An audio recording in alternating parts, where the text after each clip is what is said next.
महिला लैंगिक अत्याचार प्रकरण महाराष्ट्रासमोर आलं आणि राज्य महिला आयोगाचे माजी अध्यक्ष रुपाली निलेश चाकणकर यांनी खबरदार या पत्रकाराला तिथे धमकावलं। आता तर चक्क चाकणकर बाईंनी पहिल्यांदा दिल्ली हायकोर्टामध्ये, विषय महाराष्ट्राचा, दिल्ली हायकोर्टामध्ये आबरू नुकसानीचा दावा दाखल केला आणि आज हा दावा दिल्ली हायकोर्टामध्ये पेंडिंग असताना पुण्यामध्ये, महाराष्ट्रातल्या पुण्यामध्ये त्याच लोकांवर सायबर सेलच्या माध्यमातून गुन्हा दाखल केला।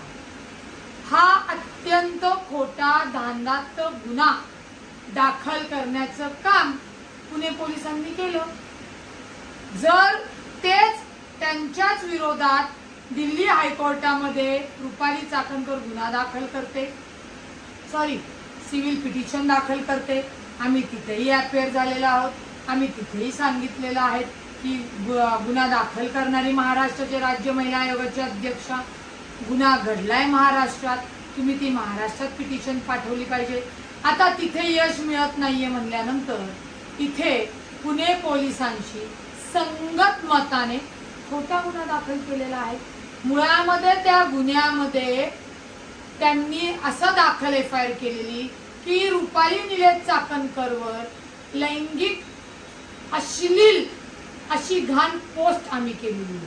तुम्ही पुन्हा सांगतो, आम्ही शेंगा खाल्ल्या नाही, आम्ही टरफले उचलणार नाही, आम्ही या रुपाली निलेश चाकणकरवर अजिबात कोणतीही अश्लील शिवीगाळ पोस्ट केलेली नाही। हो, त्या राज्य महिलाच्या आयोगाच्या अध्यक्षा म्हणून त्यांनी जो गैरवापर केला त्यांच्यामुळे महाराष्ट्रातील माता भगिनींना खरंच बाबाच्या लैंगिक अत्याचाराला बळी पडल्या। अशांचे रुपाली चाकणकरची चौकशी झाली पाहिजे, तिला अटक झाली पाहिजे, या संविधानिक मागण्या आम्ही केलेल्या आहेत।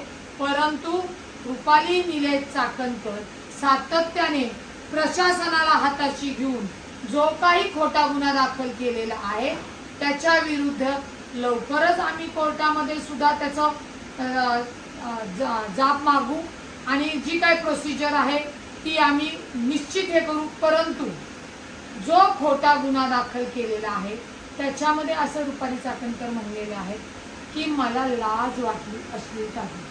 मला एक प्रश्न विचारायचा आहे, संविधानिक पदावर असून ज्या महिलांवर अत्याचार झाला तेव्हा नाही लाज वाटली? म्हणजे ज्यांना लाज नाहीच आहे त्यांना लाज वाटणं म्हणजे मला थोडं अवघडच वाटते।